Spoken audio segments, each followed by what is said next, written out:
ప్రణీత్ రావు మెడకు phone tapping ఉచ్చు. BRS హయాంలో ప్రతిపక్ష నేతలు కీలక అధికారులపైన నిఘా. కేసీఆర్ ఏం చేసిందంటే ఒక రావును తెచ్చిపెట్టిండాడ. నీకేం పని లేదురా భయ్, నువ్వేం చేయాలంటే ఎవరెవరైతే కేసీఆర్కి వ్యతిరేకంగా మాట్లాడతారో వాళ్ళందరి ఫోన్లు ట్యాప్ చేయాలి. ట్యాప్ చేసి నాకు రాత్రి వినిపించాలి. రాత్రి వేస్తుంటా కదా, గ్లాసులు లేపి దించినప్పుడల్లా ఒక్కొక్క ఫోన్ కాల్ వినిపించాలి.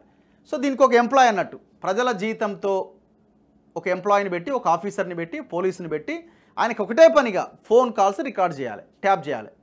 సో అట్లా అందులో భాగంగా ఇప్పుడున్న కాంగ్రెస్ వాళ్ళై, బీజేపీ వాళ్ళై, మీడియా వాళ్ళై, ప్రశ్నిస్తున్న వాళ్ళై అందరి ఫోన్లు రికార్డ్ చేయడం అన్నట్టు, ట్యాప్ చేయడం. అది ప్రణీత్ రావు అనే ఒక ఆఫీసర్కి పెడితే ఇప్పుడు ఆ ప్రణీత్ రావు భాగవతం అంతా బయటికి తీస్తుంది గవర్నమెంట్. మొన్న సస్పెండ్ చేసిరు, మన డీజీపీ ఈ ప్రణీత్ రావుని సస్పెండ్ చేసి అవతల పడేసిరు. గత బీఆర్ఎస్ సర్కార్ హయాంలో ఇంటెలిజెన్స్ వ్యవస్థ దుర్వినియోగం గుట్టురట్టయింది. ప్రతిపక్ష నేతలు, కేసీఆర్కు అనుమానం ఉన్న అధికారుల ఫోన్ల ట్యాపింగ్ రహస్యం బట్టబయలైంది. చెప్పాలి కేటీఆర్, హరీష్ రావు సమాధానం చెప్పాలి దీనికి. స్పెషల్ ఇంటెలిజెన్స్ బ్రాంచ్ ఎస్ఐబి కేంద్రంగా నడిచిన సీక్రెట్ ఇల్లీగల్ ఆపరేషన్స్ను కాంగ్రెస్ సర్కార్ ఒక్కొక్కటిగా వెలుగులోకి తెస్తున్నది. ఈ అక్రమ వ్యవహారంలో కీలకంగా వ్యవహరించిన మాజీ డీఎస్పీ దుగ్గ్యాల ప్రణీత్ రావును డీజీపీ రవి గుప్తా సోమవారం సస్పెండ్ చేశారు. ప్రణీత్ రావు సస్పెన్షన్ ఆర్డర్లో వెల్లడించిన కారణాలు సంచలనం సృష్టిస్తున్నాయి. రాష్ట్రంలో ప్రభుత్వం మారగానే ఎస్ఐబి ఆఫీసులో సీసీ కెమెరాలు ఆపేసి 42 హార్డ్ డిస్క్లు, ల్యాప్టాప్లు, కంప్యూటర్లు, call data recorder, IMEI, IPDR డేటాబేస్ను కుట్రపూరితంగా ధ్వంసం చేసిండట.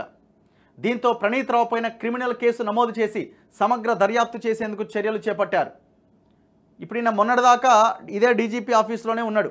రాజకీయ ప్రత్యర్థులే టార్గెట్గా ఆపరేషన్లు. 2007 బ్యాచ్కు చెందిన ప్రణీత్ రావు ఎస్ఐబిలో కీలక విభాగంలో పనిచేశాడు. ఇంటెలిజెన్స్ చీఫ్ OSD ప్రభాకర్ రావుకు ప్రణీత్ రావు దగ్గరి బంధువు. అదే కులం. ఈ ప్రభాకర్ రావు అంటోడు ఏక్ నెంబర్ చోర్. మొత్తం ఈ ప్రభాకర్ రావును కేంద్రంగా చేసుకుని మొత్తం పోలీస్ వ్యవస్థని నడిపించిండు కేసీఆర్. కీలకమైన స్పెషల్ ఆపరేషన్స్ టార్గెట్స్ SOT టీంకు ప్రణీత్ రావు హెడ్గా వ్యవహరించాడు. మాజీ సీఎం కేసీఆర్ ఆదేశాలతో స్పెషల్ ఆపరేషన్స్ చేసేవాడు. దాదాపు 30 మందికి పైగా సిబ్బందితో టార్గెట్స్, వ్యక్తిగత వివరాలు సేకరించేవాడు. 30 మంది మళ్ళా వినికిందా. ప్రధానంగా ప్రతిపక్ష పార్టీలకు చెందిన కీలక నేతలు, పోలీస్ డిపార్ట్మెంట్లో అనుమానిత అధికారులు, జర్నలిస్టులు, ప్రజా సంఘాల నేతల డేటాను రికార్డ్ చేసేవారు. మాజీ CM KCR, intelligence chief Prabhakar Rao ఆదేశాల మేరకు సంబంధిత వ్యక్తులను టార్గెట్ చేసేవారు. ఫోన్ ట్యాపింగ్ చేసి రహస్యాలు గుర్తించేవారు. ఆ సమాచారాన్ని అప్పటి సీఎం కేసీఆర్కు చేరవేసేవారు. ఈ క్రమంలోనే అతి తక్కువ సమయంలోనే యాక్సిలరీ ప్రమోషన్ కూడా పొందిండట. ఏం కేసీఆర్, ఏంది నువ్వు చేసిన దందా దుర్మార్గం? ఒక్కొక్కరిని తీసుకుపోయి లోపలేసి సంవత్సరం ఏండ్లకేళ్ళు జైల్లో పెట్టినా తప్పులేదండి. ఈ ఫోన్ ట్యాపింగ్ అన్నది చాలా పెద్ద నేరం, ఇది క్రిమినల్ యాక్టివిటీ. ఇది ఇప్పుడు ప్రణీత్ రావుని 4 దంతా ఉంటే ఎవరెవరి పేర్లు బయటకు వస్తాయో చూడాలి. మరి కలకలం రేపిన ఫోన్ ట్యాపింగ్. బీఆర్ఎస్ ప్రభుత్వానికి రాజకీయ ప్రత్యర్థులుగా ఉన్న వారి ఫోన్ కాల్స్ను ట్యాప్ చేస్తున్నట్టు 2022లో తీవ్ర ఆరోపణలు వచ్చినాయి. ప్రధాన పార్టీలకు చెందిన ముఖ్య నేతలు, ఎమ్మెల్యేలు, ఎంపీల ఫోన్లు ట్యాప్ చేస్తున్నట్లు ఆయా పార్టీల నేతలు ఆరోపించారు. ఈ క్రమంలోనే గవర్నర్ తమిళిసై, అప్పటి PCC చీఫ్ హోదాలో ఉన్న సీఎం రేవంత్ రెడ్డి, కేంద్ర మంత్రి కిషన్ రెడ్డి, బండి సంజయ్ సహా ముఖ్య నేతలు బీఆర్ఎస్ ప్రభుత్వం ఇంటెలిజెన్స్ పైన తీవ్ర స్థాయిలో విమర్శలు చేశారు. ఇంటెలిజెన్స్ వ్యవస్థను దుర్వినియోగం చేస్తున్నారని మండిపడ్డారు. ఫోన్ ట్యాపింగ్ ద్వారా తమ వ్యక్తిగత వివరాలు సేకరించి చట్ట వ్యతిరేక కార్యకలాపాలకు పాల్పడుతున్నారని తీవ్ర ఆగ్రహం వ్యక్తం చేశారు. అప్పటి DGP Mahender Reddy phone calls పైన కూడా ఎస్ఐబితో నిఘా పెట్టారనే ఆరోపణలు వచ్చినాయి. డిసెంబర్ 9వ తేదీన ఎస్ఐబిలో ఫైళ్లు మాయం. రాష్ట్రంలో కాంగ్రెస్కు అనుకూలమైన ఫలితాలు రావడంతో మాజీ సీఎం కేసీఆర్ టీం అప్రమత్తమైంది. వివిధ డిపార్ట్మెంట్స్లోని ఫైళ్లు మాయమైనాయి. దీంతో పాటు అత్యంత కీలకమైన ఇంటెలిజెన్స్ డేటాను ధ్వంసం చేసేందుకు ప్రణీత్ రావు ప్లాన్ చేసిండు. ఫోన్ ట్యాపింగ్ పైన ఆధారాలు మాయం చేసేందుకు ప్రయత్నించాడు. గత ప్రభుత్వంలో జరిగిన సీక్రెట్ ఆపరేషన్లు, ఫోన్ ట్యాపింగ్ వివరాలు బయటకు పొక్కకుండా ఎస్ఐబి రూమ్లో ఆధారాలు ధ్వంసం చేసిండు. డిసెంబర్ 9న రాత్రి 9 గంటల తర్వాత ఎలక్ట్రీషియన్ సాయంతో బిల్డింగ్లోని CCTV కెమెరాలు ఆఫ్ చేయించి స్పెషల్ ఆపరేషన్స్ టార్గెట్ లాగర్లోకి ప్రవేశించారు. ఫోన్ ట్యాపింగ్కు సంబంధించిన ఆధారాలు లభించకుండా ఫైల్స్ను సెల్లార్లోకి తెచ్చి కాల్ చేసిండట. వామ్మీడు మనిషా లేకపోతే ఇంకేమన్నా?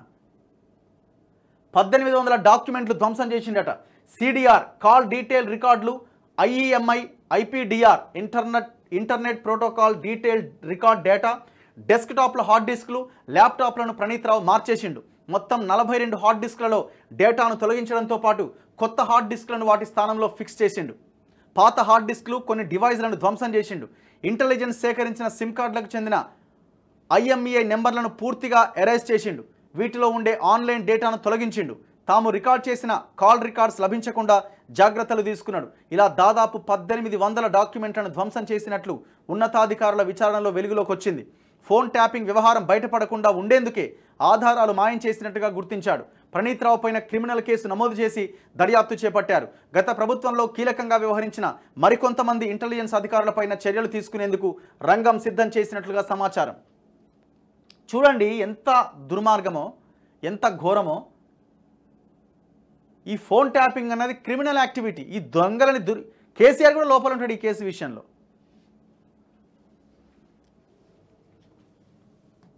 ఇప్పుడు మరి అప్పుడు డీజీపీ ఎవరండి? ఇప్పుడు డీజీపీ రవి గుప్తాని సస్పెండ్ చేసిండు. మరి అప్పుడు డీజీపీ మహేందర్ రెడ్డి ఆయన తెచ్చి ఆడబెడితిరి. ఇందుకే ఇప్పుడు మీ మీద కూడా డౌట్ రావడానికి ప్రధానమైన కారణం ఇదే. ఎవరి ప్రణీత్ రావు ఫోటో ఉందా చూద్దాం. ప్రణీత్ రావు SIB. ఇగో ఈ పెద్ద మనిషే. ఫోటో చూపించాలి కదా మరి ఎట్లా?